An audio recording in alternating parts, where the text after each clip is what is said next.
Hi, we're Linda and Sarah from Women Rising Together, and we just want to say thank you for joining us and giving us a watch. Feel free to like, comment, and share this video and join our group. We're so excited to have you. Yes, we're really excited to be here. We've been getting such great feedback. We're so appreciative of all the messages and the comments and the questions.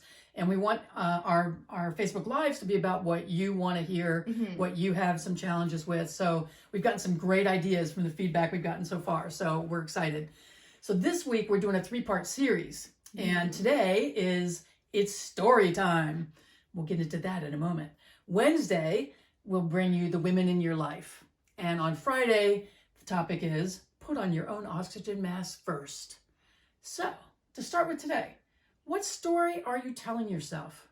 It is such a great question because we think that we're just going along with this is the truth, this is the way it is. But we probably have stories of you're too old, you're too young, you're too fat, you're too skinny, you're too messed up and damaged. You're too busy, you don't have enough time. There's other things you need to worry about. You know, it doesn't matter. It shouldn't matter to you. It's not important. You should just be happy with what is. Yeah. On and on and on and on. Yeah, you're too scared. You feel not good enough, not smart enough, not strong enough. Gosh, we've been hearing a lot of that. And the other thing we're hearing is people saying they don't think it's possible to have the life that they want.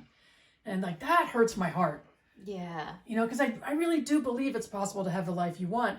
It may not be without some sacrifices. It may not be without having to make some choices that you wish you didn't have to make, but and make it uncomfortable too. It probably will get uncomfortable because we resist change, you know, and we really need to get into a place where we're in the rhythm of learning to flow with change. I remember a coach I had once, and I was just reeling from all the changes that I've been making in my life. And he said, "You need to be grateful you're feeling that uncomfortable." I said, "Well, I'm sorry, I'm not grateful today."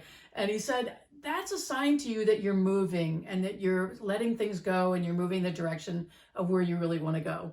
And so it took me actually a couple years to get more comfortable with being uncomfortable because I didn't enjoy it.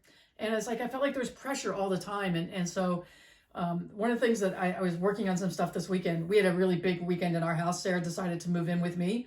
And it's a good move for both of us. And she's been living on her own for 3 years and felt like it was time for a little more connection. Her friends aren't quite ready to do a move together. So move in with me. We're together a lot of the time anyway, creating this business and this movement. Like each other, so it's nice. We do kind of like each other. But this weekend, what happened for me was I realized, and I'm sure this is a quote from somebody else, and one of you who comments can tell me who it is if you remember. But this phrase came into my mind, and it was struggle is optional. So I actually made a little Post-it note and put it next to my side of the desk that we work on, because I want to remember that I can be uncomfortable, but the struggle part is optional. I don't have to struggle. I can surrender. I can turn it over to a higher power. I can get comfortable with being uncomfortable, but I don't have to struggle. That's really interesting. It goes along with the, you know, it's all going to be okay. Yes, that's right? Sarah's mantra. Yeah, that it's going to be okay. No matter what, I'm going to be okay. And so it's just kind of like that similar, it's a similar like meaning behind that of just like struggle is optional. You don't have to make it difficult for yourself. It doesn't have to be difficult for yourself. You know, it may be uncomfortable, you may be tired, you might be exhausted, but at the same time, you know it's going to work out. You can believe that it's just everything's going to come together and it'll turn out to be either how you imagine it or better. Yeah. And the thing that I was remembering today, I had some other thing that was going on this morning before we were getting ready to record, and I was feeling stressed, and I thought, okay, struggle is optional. And I was remembering something that our coach talked to us about a lot these last few weeks, and that is to be in the present moment. That every time you're going to the future or you're going to the past, get out of those places. That's not where you belong. You live here in the present moment. And there's nothing you can do right this present moment to change something in that future. I can lay some groundwork to have what I would like to have happen in the future, and then I can let go of my attachment to it. Because I realized for me, I've had attachments. So there's things that I wanted to be a certain way. I realized that, and we've talked about this in one of our podcasts before. Let's Get Relational is our podcast and YouTube channel in case you want to check that out too. But when Sarah was in high school, a friend of mine was saying, maybe Sarah shouldn't go to college right after high school. And I was so attached to the idea that Sarah had to go to college. That's what you did. You went to college right after high school. And it allowed me to really examine my attachment to her going to college right after high school, because it was more about me than it was about her. And I was afraid of how it would reflect on me and that sort of thing. So I really learned to be unattached to outcomes, not only my own, but for other people in my life. It's like if I kept wanting them to be something different, I was going to probably try to manipulate things to make them be different. And I'm much happier being in the moment. So when we started talking about the idea of her living here, we both just stayed in the moment and thought, okay, well, what are the things we need to talk about? How would this work best? What feels good in all of it? And then, we let go of knowing. We don't know how long it's going to be for. We underestimated how much energy and time it was going to take to do it. Oh my God. Yeah. But we're on the downside now, getting things all settled, and it's good. Yeah. So the thing that I really want to emphasize, and then I'll let her talk some more too, is that we get to make up our own stories. We get to make up our own stories and what things mean. Nothing means anything except the meaning you attach to it. So why not choose a better story, a more powerful story? So I could choose, in thinking about her, whether she was going to go to college or not, I could make a much more powerful story that it was going to be her choice, is her responsibility. She could make whatever choice felt good to her, that she would then live with the rest of her life, knowing she wasn't living my life and my expectations. That was so much more powerful for me. So I got to make up a whole new story about what it would mean if she chose not to go to college right after high school. Now, mind you, she never thought about not going to college. That wasn't it. But all those things that parents worry about and parents are concerned about, and I wanted her to be able to go to a good school, and she'd been through some trauma in high school, and I wanted to be sure she was all recovered from that. So anyway, you get to make up your own story. So what are you choosing? And your time is now. Like, what better time to do it than now?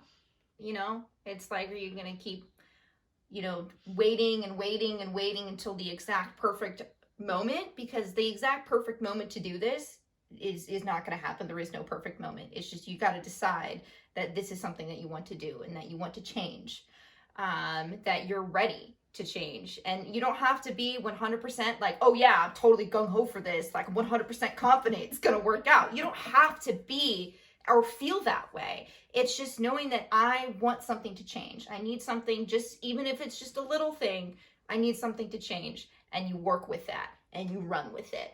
And that's what we're talking about here is the baby steps. You don't need to change, take a 180-degree turn and do like, I'm turning my entire life upside down and flipping it, until it's unrecognizable. That's not what we're talking about. Because that's overwhelming. We're not trying to overwhelm you, or you don't want to overwhelm yourself. So it's about baby steps. So what are some things that you can do that feel good to you? What are some things that you can, that you catch yourself having like a negative story or negative self-talk? How can you change that just a little bit to make it more positive? How can you change it so that it's benefiting you and lifting you up instead of tearing you down? Yes, and I just want to reemphasize one of the things she said. It's all in the baby steps. So, we're not talking about burning your life down and like moving to Tahiti and opening a bait shop. If that's what is your dream, great. Take actions in that direction. But one of the things I realized, I used to own a real estate franchise. And one of the things I used to work on every year with my agents was goal setting. And I realized they did so much better when we created the small habits as part of our goal setting, rather than just the big lofty goals. I'm going to make $250,000 this year, even though I've only made $10 this past year. I'm going to do this, this, and this. So like, okay, well, let's back time that. And if you want to make $250,000, what are the small steps you have to take on a weekly basis, the daily basis, and hourly basis? Some of those are strategic steps, and some of those are mindset steps, and heart-opening steps, honestly. I realize every time I feel contracted, my heart's closing and I'm getting scared. And so I have to like breathe into the possibilities of what I'd like to see happen, the impact I'd like to have in the world. And then I find my heart opening more again. And I feel like I'm more able to be available to the people who need me and want me in their lives. Yeah. Make sense? Yeah. Yeah.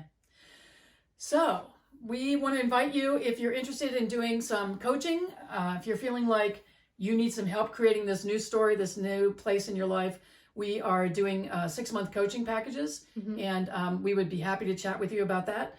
Just private message us, and on whichever page you saw this on. Yeah. And we'll be back with you again on Wednesday to talk about the women in your life. That's going to be a really juicy topic. I'm excited about that. Yes, it will. But between now and then, think about your story. And think about what part of your story you're ready to let go of, and what new story you want to step into. What's the new part of you that feels like things are possible, like you can have what you want, that you can be happier, and you're not to anything, and you are enough. As Sarah said earlier, your time is now. And we want to be part of creating a community of women who lift each other up, knowing that our time is now and that anything is possible. Yeah. So until Wednesday, we love you. Mwah.